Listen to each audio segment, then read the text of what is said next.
ये बड़ी गुप्त बात जो केवल अपने से ही कही जा सकती है, वो श्री भगवान ने कृपा करके अर्जुन से कही और एक प्रकार से अपने भजन की विधि बता दी। अनन्यास चिंतयन्तो मां, भीतर ही भीतर प्रभु कहते हैं मुझे याद करते रहो, अपने हृदय मंदिर में झरोखे से आकर झांक लिया करो। तो ऐसे अपने हृदय मंदिर में इनको विराजमान करके आते जाते किसी झरोखे से, कभी नाम के झरोखे से, कभी रूप के झरोखे से, कभी लीला कथा के झरोखे से, कभी धाम के आश्रय के झरोखे से बस इनको झांक लो। और फिर ये तो श्रृंगार रस मूर्ति हैं, ये तो केवल चाहते ही यही हैं, अपलक हम इनको निहारें। इतना श्रृंगार किया किस लिए है? नख से लेकर शिख तक आप देखो, श्रृंगार की मूर्ति ही तो है। श्रीअंग का वर्ण कैसा है? जो श्रृंगार रस का वर्ण है वही श्री ठाकुर जी के श्रीअंग का वर्ण है। और नख से लेकर शिख तक आप देखिए, श्रृंगार की मूर्ति है, रसघन मोहन मूर्ति। जितने भी ट्रेंड्स आप आज देखते हो सबके मूल में यही है। एक बार किसी ने मुझसे पूछा, उसने कहा हमने देखा है कि पुरुष लोग आजकल प्राय करके एक कान छिदवाते हैं, बायां कान छिदवाते हैं। तो बोले ऐसा कई शास्त्र में वर्णन मिलता है क्या?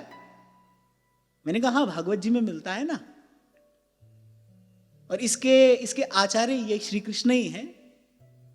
बरहा पीड़म नटवर वपहु कर्णयो कर्णिकारम, एक कान में कनेर का पुष्प जो है वो सजा है, एक कान में, दोनों में नहीं, एक में।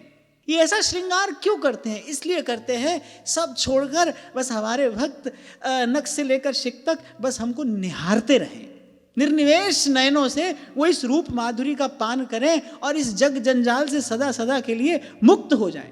वस्तुतः ये हमसे ऐसा ही आराधन चाहते हैं, ऐसा ही अनन्य चिंतन चाहते हैं।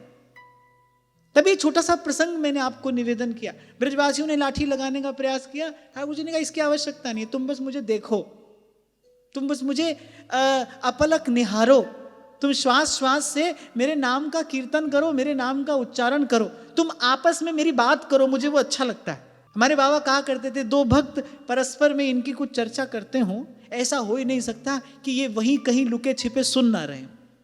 इनको इसमें रस आता है, इनको इसी में सुख मिलता है। दो चार गोपियां कहीं कहीं मिल जाएं तो वार्ता का विषय केवल श्री कृष्ण ही है।